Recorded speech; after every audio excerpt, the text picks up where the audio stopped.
found this man perverting our nation, forbidding us to pay taxes to the emperor, and saying that he himself is the Messiah, a king. Then Pilate asked him, Are you the king of the Jews? He answered, You say so. Then Pilate said to the chief priests and the crowds, I find no basis for an accusation against this man. But they were insistent and said, He stirs up the people by teaching throughout all Judea, from Galilee, where he began, even to this place. When Pilate heard this, he asked whether the man was a Galilean. And when he had learned that he was under Herod's jurisdiction, he sent him off to Herod, who himself was in Jerusalem at the time. When Herod saw Jesus, he was very glad, for he had been wanting to see him for a long time, because he had heard about him and was hoping to see him perform some sign. He questioned him at some length, but Jesus gave him no answer. The chief priests and the scribes stood by, vehemently accusing him. Even Herod, with the soldiers, treated him with contempt and mocked him. Then he put an elegant robe on him and sent him back to Pilate. That same day, Herod and Pilate became friends with each other. Before this, they had been enemies. Pilate then called together the chief priests, the leaders, and the people, and said to them, You brought me this man as one who is perverting the people. And here I examined him in your presence and have not found this man guilty of any of your charges against him, neither as Herod.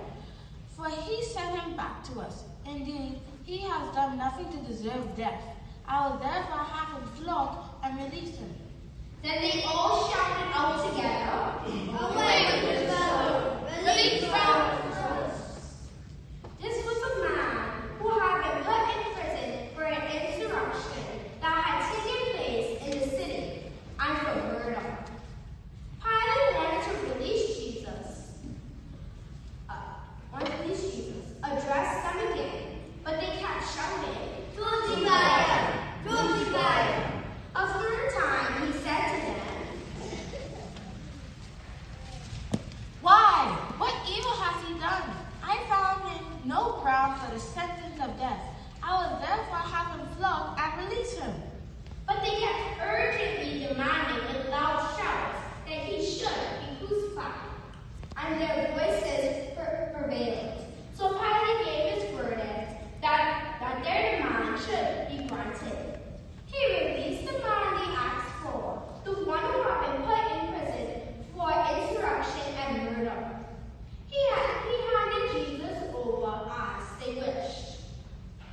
As they led him away, they seized the man, Simon of Cyrene, who was coming from the country, and they laid the cross on him and made him carry it behind Jesus. A great number of the people followed him, and among them were women who were beating their breasts and wailing for him. But Jesus turned to them and said, Daughters of Jerusalem, do not weep for me, but weep for yourselves and for your children.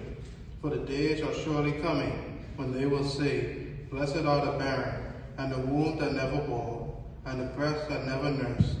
When they begin to say to the mountains, Fall on us, and to the hills, cover us. For if they do this when the wood is green, what will happen when it is dry? 2 others also, who were criminals, were led away to be put to death with him. Please stand.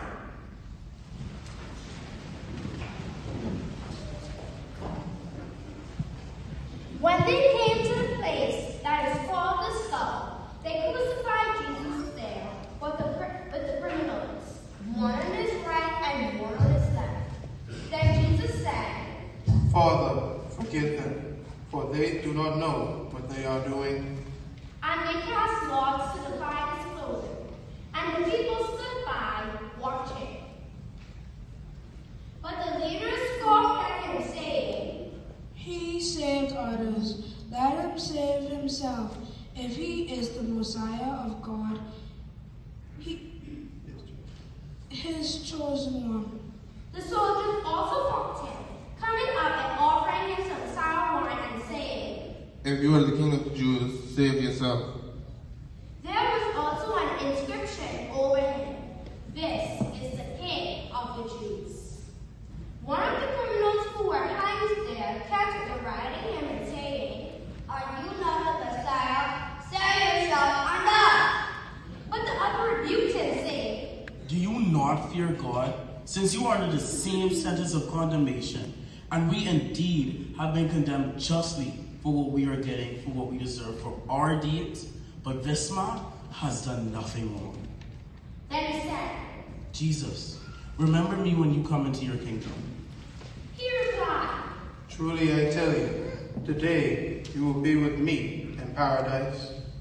It was now about noon, and darkness came over the whole land until 3 in the afternoon, while the sun's light failed, and the curtain of the temple tore in two.